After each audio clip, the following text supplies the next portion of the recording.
Aus der Akasha-Chronik von Rudolf Steiner. Einige notwendige Zwischenbemerkungen. Es soll in diesen Betrachtungen mit Mitteilungen begonnen werden, die sich auf die Entwicklung des Menschen und der mit ihm zusammenhängenden Wesenheiten vor der irdischen Periode beziehen. Denn als der Mensch anfing, sein Schicksal zu verknüpfen mit dem Planeten, den man die Erde nennt, hatte er bereits eine Reihe von Entwicklungsstufen durchgemacht, durch die er sich für das irdische Dasein gewissermaßen vorbereitet hat. Man hat von solchen Stufen 3 zu unterscheiden und bezeichnet diese als 3 planetarische Entwicklungsstufen. Die Namen, welche man in der Geheimwissenschaft für diese Stufen gebraucht, sind Saturn, Sonne- und Mondperiode. Es wird sich zeigen, dass diese Benennungen zunächst nichts zu tun haben mit den Himmelskörpern von heute, welche in der physischen Astronomie diese Namen tragen, obwohl im weiteren Sinne eine dem vorgerückten Mystiker bekannte Beziehung auch zu ihnen besteht. Man sagt nun wohl auch, der Mensch habe, bevor er die Erde betrat, andere Planeten bewohnt. Doch hat man unter diesen anderen Planeten nur frühere Entwicklungszustände der Erde selbst und ihrer Bewohner zu verstehen. Die Erde mit allen Wesen, die zu ihr gehören, hat, bevor sie Erde geworden ist, die 3 Zustände des Saturn, Sonne- und Monddaseins durchgemacht. Saturn, Sonne, Mond sind gewissermaßen die 3 Inkarnationen der Erde in der Vorzeit. Und was man in diesem Zusammenhange Saturn, Sonne und Mond nennt, ist heute ebenso wenig als physischer Planet noch vorhanden, wie die früheren physischen Inkarnationen eines Menschen neben seiner heutigen noch vorhanden sind.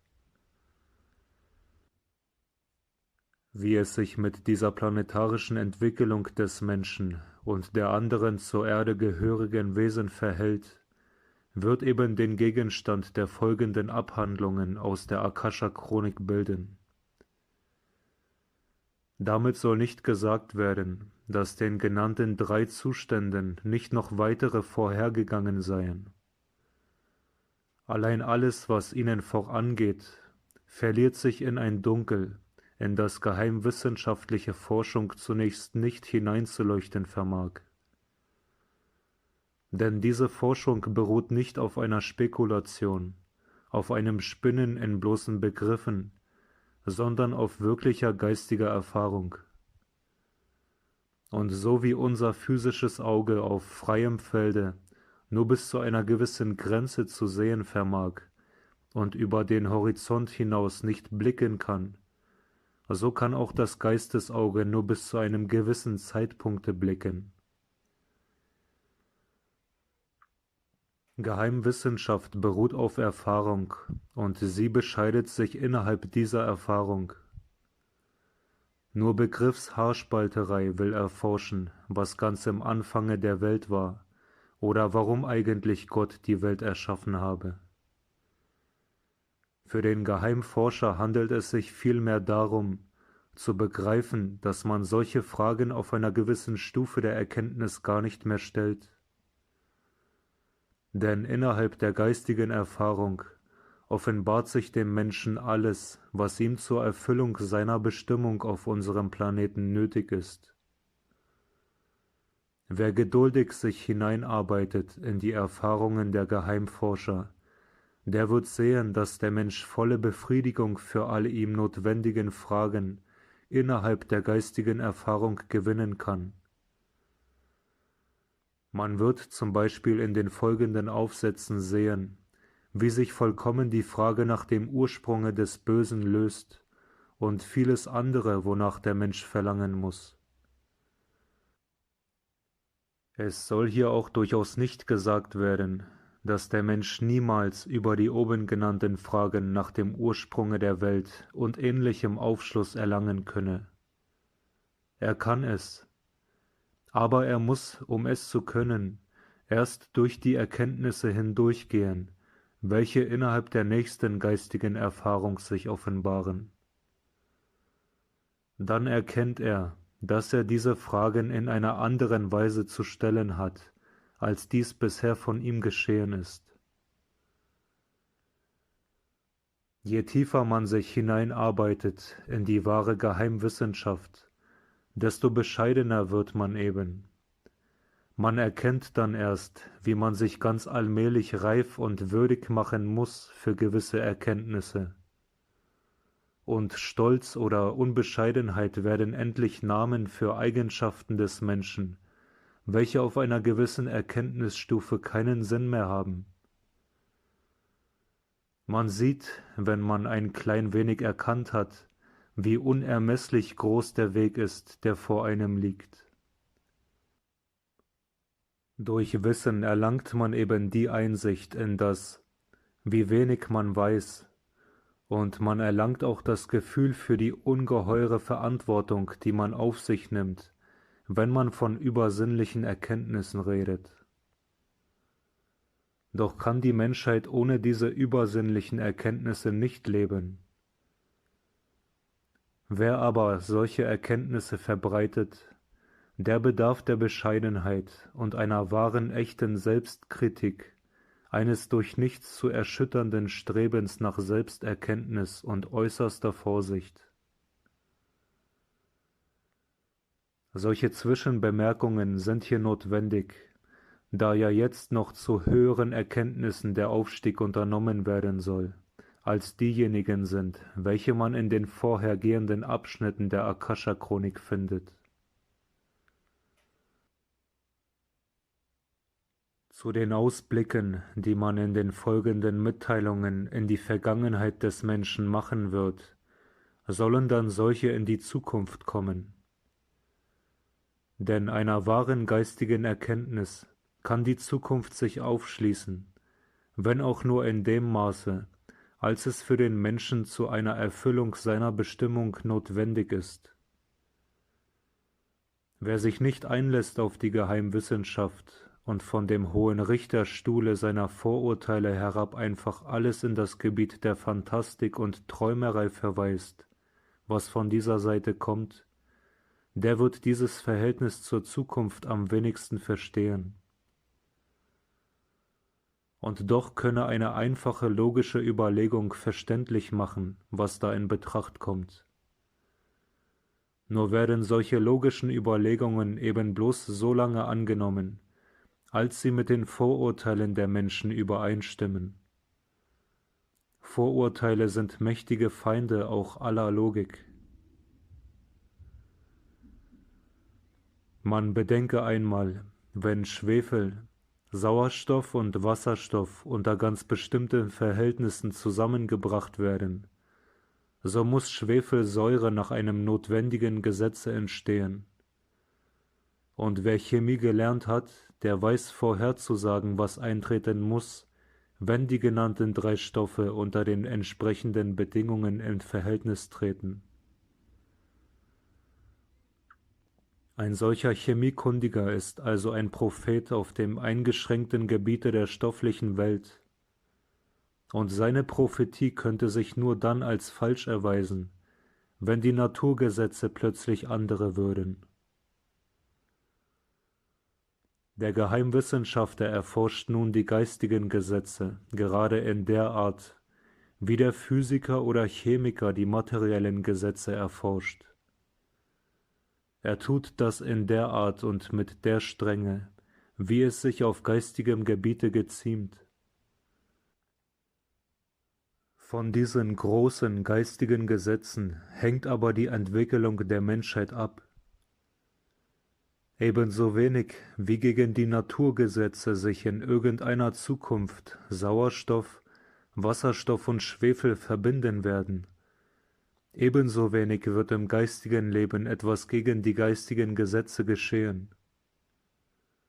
Und wer die letzteren kennt, Der vermag also in die Gesetzmäßigkeit der Zukunft zu blicken. Es wird hier absichtlich gerade dieser Vergleich für das prophetische Vorausbestimmen der kommenden Menschheitsschicksale gebraucht, weil von der wahren Geheimwissenschaft dieses Vorausbestimmen wirklich ganz in diesem Sinne gemeint ist. Denn für denjenigen, der sich diese wirkliche Meinung des Okkultismus klarmacht, fällt auch der Einwand weg, als ob dadurch, dass die Dinge in gewissem Sinne vorauszubestimmen sind, alle Freiheit des Menschen unmöglich sei.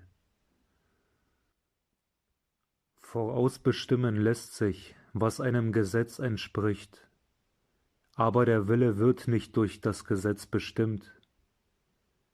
Ebenso wie es bestimmt ist, dass in jedem Falle nur nach einem bestimmten Gesetz sich Sauerstoff, Wasserstoff und Schwefel zu Schwefelsäure verbinden werden. Ebenso sicher ist es, dass es von dem menschlichen Willen abhängen kann, die Bedingungen herzustellen, unter denen das Gesetz wirken wird. Und so wird es auch mit den großen Weltereignissen und Menschenschicksalen der Zukunft sein. Man sieht sie als Geheimforscher voraus, trotzdem sie erst durch menschliche Willkür herbeigeführt werden sollen. Der okkulte Forscher sieht eben auch voraus, was erst durch die Freiheit des Menschen vollbracht wird. Dass dies möglich ist, davon sollen die folgenden Mitteilungen eine Vorstellung geben. Nur einen wesentlichen Unterschied zwischen dem Vorausbestimmen von Tatsachen durch die physische Wissenschaft und demjenigen durch das geistige Erkennen muss man sich klar machen. Die physische Wissenschaft beruht auf den Einsichten des Verstandes, und ihre Prophetie ist daher auch nur eine verstandesmäßige, die auf Urteile, Schlüsse, Kombinationen usw. angewiesen ist. Die Prophetie durch geistiges Erkennen geht dagegen aus einem wirklichen höheren Schauen oder Wahrnehmen hervor. Ja, der Geheimforscher muss sogar auf das Allerstrengste alles vermeiden, sich vorzustellen, was auf bloßem Nachdenken, Kombinieren, Spekulieren usw. beruht. Hier muss er die weitestgehende Entsagung üben und sich ganz klar darüber sein, dass alles Spekulieren, verstandesmäßige Philosophieren usw. dem wahren Schauen abträglich ist. Diese Verrichtungen gehören eben durchaus noch der niedrigeren Menschennatur an, und wahrhaft höhere Erkenntnis beginnt erst da, wo diese Natur sich zu der höheren Wesenheit im Menschen erhebt. Damit ist an sich gar nichts gegen diese Verrichtungen gesagt, die auf ihrem Gebiete nicht nur vollberechtigt, sondern auch einzig berechtigt sind. An sich ist überhaupt nicht etwas ein höheres oder niedrigeres, sondern nur im Verhältnis zu einem anderen. Und was in einer Beziehung hoch steht, kann nach einer anderen Richtung sehr tief stehen. Was aber durch Schauen erkannt werden muss, kann es durch bloßes Nachdenken und durch die herrlichsten Kombinationen des Verstandes nicht werden. Ein Mensch mag im gewöhnlichen Wortsinne noch so geistreich sein. Zur Erkenntnis übersinnlicher Wahrheiten hilft ihm diese Geistreichheit gar nicht. Er muss ihrer sogar entsagen und sich ganz allein dem höheren Schauen hingeben. Dann nimmt er da die Dinge so ohne sein geistreiches Nachdenken wahr, wie er die Blume auf dem Felde ohne weiteres Nachdenken wahrnimmt. Es hilft einem nichts, über das Aussehen einer Wiese nachzudenken. Aller Witz ist da machtlos. Ebenso muss es sich mit dem Schauen in höheren Welten verhalten. Was nun auf diese Art über das Menschen Zukunft prophetisch ausgesagt werden kann, das ist die Grundlage für alle Ideale, die eine wirkliche praktische Bedeutung haben. Ideale müssen, wenn sie Wert haben sollen, so tief in der geistigen Welt begründet sein, wie Naturgesetze in der bloß natürlichen Welt. Gesetze der Entwicklung müssen solche wahren Ideale sein, sonst entspringen sie aus einer wertlosen Schwärmerei und Fantasie und können niemals Verwirklichung finden. Alle großen Ideale der Weltgeschichte im weitesten Sinne sind aus schauender Erkenntnis hervorgegangen. Denn zuletzt stammen alle diese großen Ideale von den großen Geheimforschern oder Eingeweihten, und die kleineren, die mitarbeiten an dem Menschheitsbau, richten sich entweder bewusst oder allermeistens unbewusst nach den von den Geheimforschern bestimmten Angaben. Alles Unbewusste hat zuletzt nämlich doch in einem Bewussten seinen Ursprung. Der Maurer, der an einem Haus arbeitet, richtet sich unbewusst nach Dingen, die anderen bewusst sind, welche den Ort bestimmt haben, an dem das Haus gebaut werden soll, den Stil, in dem es errichtet werden soll und so weiter. Aber auch diesem Bestimmen von Ort und Stil liegt etwas zugrunde, was den Bestimmern unbewusst bleibt, andern aber bewusst ist oder bewusst war. Ein Künstler zum Beispiel weiß, warum der betreffende Stil dort eine gerade, dort eine gewundene Linie verlangt und so weiter. Der, welcher den Stil zu seinem Hause verwendet, bringt sich dieses Warum vielleicht nicht zum Bewusstsein. Es ist ebenso auch mit den großen Vorgängen in der Welt- und Menschheitsentwicklung. Hinter denen, welche auf einem bestimmten Gebiete arbeiten, stehen höhere, bewusstere Arbeiter, und so geht die Stufenleiter der Bewusstheit auf und abwärts. Hinter den Alltagsmenschen stehen die Erfinder, Künstler, Forscher und so weiter. Hinter diesen stehen die geheimwissenschaftlichen Eingeweihten, und hinter diesen stehen übermenschliche Wesen. Allein das macht die Welt- und Menschheitsentwicklung begreiflich, wenn man sich klar darüber ist, dass das gewöhnliche menschliche Bewusstsein nur eine Form des Bewusstseins ist und dass es höhere und tiefere Formen gibt. Doch darf man auch hier die Ausdrücke höher und tiefer nicht falsch anwenden. Sie haben nur eine Bedeutung für den Standpunkt, auf dem der Mensch gerade steht. Es ist ja damit nicht anders als mit rechts und links. Wenn man irgendwo steht, so sind gewisse Dinge rechts oder links. Geht man selbst ein wenig rechts, so sind die Dinge links, die früher rechts gewesen sind.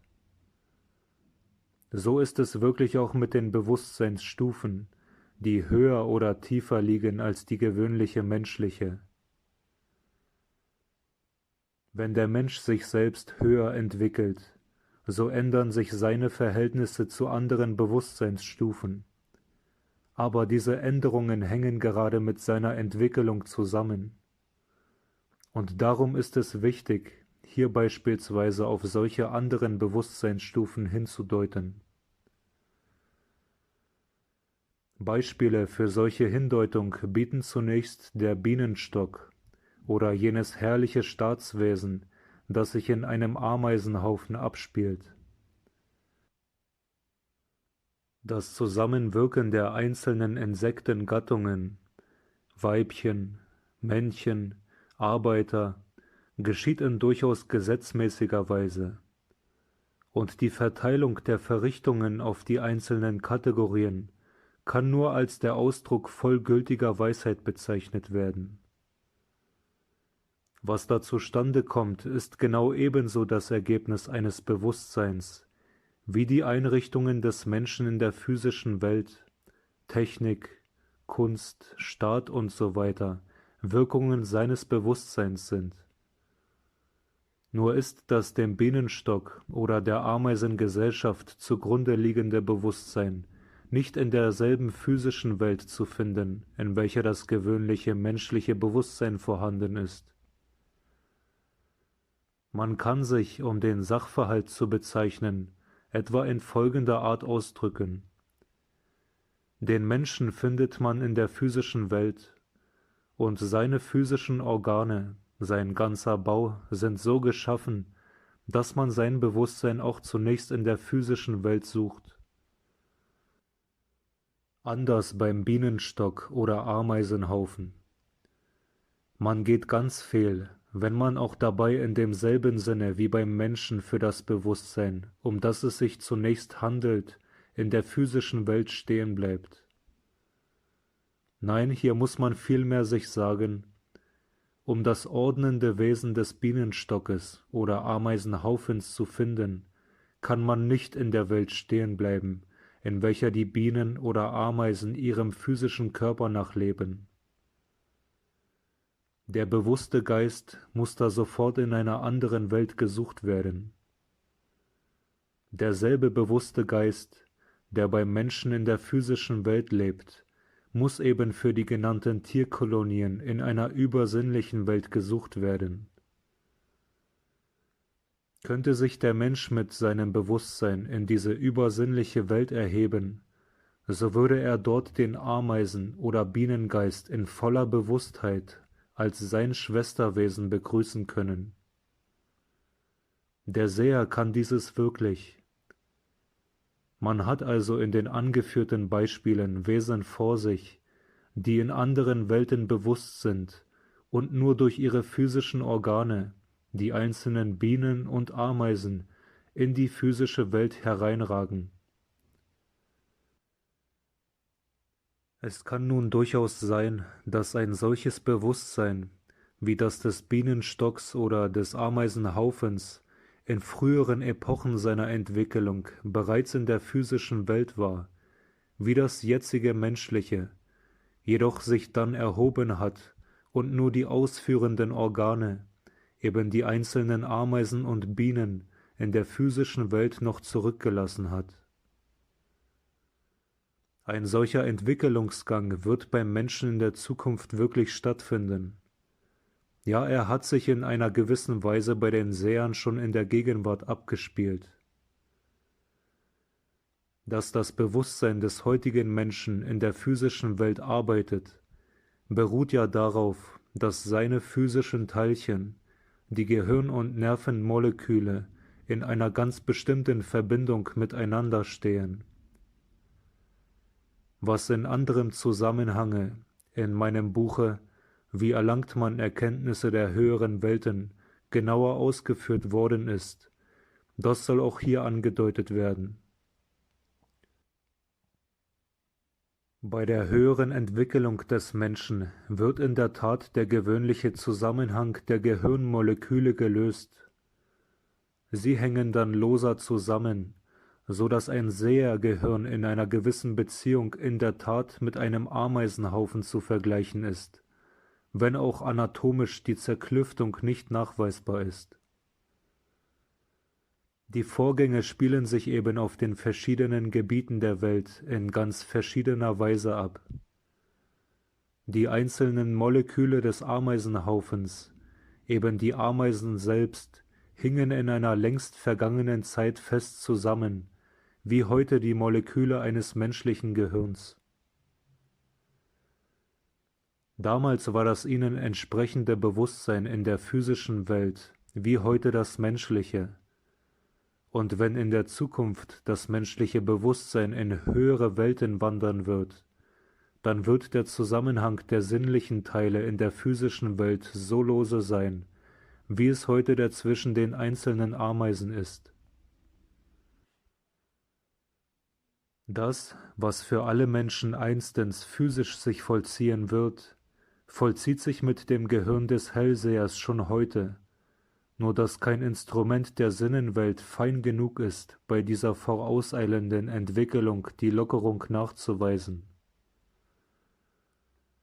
Ja, wie bei den Bienen 3 Kategorien entstehen: Königin, Drohnen, Arbeiter, So entstehen in dem Sehergehirn 3 Kategorien von Molekülen, eigentlich einzelner, lebendiger Wesen, welche das in eine höhere Welt entrückte Bewusstsein des Sehers in bewusstes Zusammenwirken bringt.